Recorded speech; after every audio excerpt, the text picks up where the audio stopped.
Magandang araw mga bata! Ngayon ay meron tayong bagong leksyon.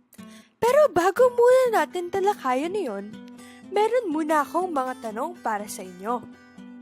Sino dito ang may gusto ng kulay pink? Taas ng kamay. Sino naman ang may gusto ng kulay blue? Taas ng kamay. Okay, tandaan nyo kung saan kulay kayo nagtaas ng kamay ha. May kinalaman kasi ang blue at pink sa ating diskusyon sa araw na ito. Dahil ang pag-uusapan natin ay gender stereotypes. Pero bago muna tayo dumiretso sa paksa natin ngayong araw, talakayin muna natin kung ano ba ang ibig sabihin ng salitang stereotypes. Ang stereotypes ay isang generalization tungkol sa isang grupo ng tao. Ibig sabihin, nilalahat natin ang mga kaugalian o karakter ng iba't ibang tao dahil nasa iisa silang group. Halimbawa, kapag may nakikita tayong nakasalamin, iniisip natin na siya'y matalino. Kasi lahat ng nakasalamin, matalino. Kapag may nakikita naman tayong tao na matangkad, iniisip natin na ito ay basketballista. Kasi lahat ng basketballista, matatangkad. Kapag may nakikita naman tayong mga politiko, iniisip kaagad natin na ito ay corrupt kasi laganap sa balita ang korupsyon sa politika. Lahat ng mga iyon ay halimbawa ng mga stereotype. At sa lahat ng mga nabanggit ko na stereotype, nilalarawan nila ang mga grupo ng tao. Pero, palagi bang totoo ang mga paglalarawan na ito? Hindi. Hindi naman lahat ng taong may salamin matalino. Meron ngang iba na nagsusuot ng salamin dahil lamang bagay ito sa kanila. Ibig sabihin, hindi lahat ng nakasalamin ay matalino. At hindi rin naman lahat ng matalino ay nakasalamin. Meron ng mga sikat at matatalino mga scientist tulad nila Albert Einstein at Isaac Newton na hindi naman nagsusuot ng salamin. Ibig sabihin nito, hindi lahat ng matalino ay nakasalamin. Hindi rin naman lahat ng basketballista ay matangkad. Si Muggsy Bogues nga, 14 na taon na siyang naglalaro para sa NBA. Pero, 5'3" lang siya. At hindi rin lahat ng matatangkad ay basketballista. Si James Young husband nga, 6 feet pero football ang nilalaro niya, hindi basketball. Ibig sabihin, hindi lahat ng matangkad ay basketballista. At hindi rin lahat ng basketballista ay matangkad. Hindi rin lahat ng politiko corrupt.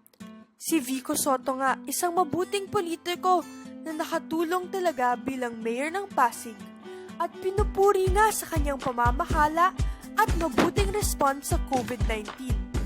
Ibig sabihin lang, hindi lahat ng politiko corrupt. Kaya't ang mga stereotype ay mga paglalarawan na nilalahat ang mga tao kahit hindi ito laging totoo. Ganito din ang nangyayari sa mga gender stereotypes. Ito ang stereotype na may kinalaman naman sa kasarian ng mga tao. Balikan natin ang una kong tanong. Sino ang may mga gusto ng pink at sino-sino naman ang may gusto ng blue? Tinanong ko ito kanina dahil isang popular na gender stereotype na lahat ng mga babae ay may gusto sa pink at lahat naman ng mga lalaki ay may gusto sa blue. Magbibigay ako ngayon ng halimbawa ng epekto ng stereotype na ito. Tingnan nyo ang larawan na ito. May dalawang aso, si Blue at si Magenta. Si Blue ay isang blue na aso at si Magenta naman ay pink. Sino sa kanila ang babae? At sino naman sa kanila ang lalaki? Ang totoo niyan, parehas silang babaeng aso. At nung inanunsyo ito ng programang Blue's Clues, lahat ay nabigla dahil inaakala nila na lalaki si Blue dahil ang kulay niya ay blue. Kahit na wala naman siyang ibang kaugalian o katangian na maaaring magkumpirma na lalaki siya. Agad-agad na lang iniisip ng mga tao na siya ay lalaki dahil lang siya ay kulay blue. Kaya naman na may tuturing natin ng kahon ang mga stereotype. dahil stereotype na para sa mga lalaki ang blue. Nagsisilbi na itong kahon kung saan lahat ng blue ay panlalaki. Nalilimitahan ng mga stereotype ang mga tao at kapag may hindi sumunod sa mga ito, kapag nasa labas ng kahon, sinasabing nababawasan ang pagkababae o pagkalalaki ng mga tao. Halimbawa, sinasabi na lahat ng mga babae ay dapat nakapalda o bestida. Kapag hindi ito ang kanilang mga suot, maaari silang tawaging hindi tunay na babae. Sumasang-ayon ba kayo dito? Sa tingin nyo ba na ito'y tama? Siyempre hindi. Marami ang mga babae na mas gustong nakapantalon, tulad na lang nila Miss Catherine Bernardo at ang dating Miss Universe na si Catriona Gray. Sila ay dalawang magaganda at sikat na babae.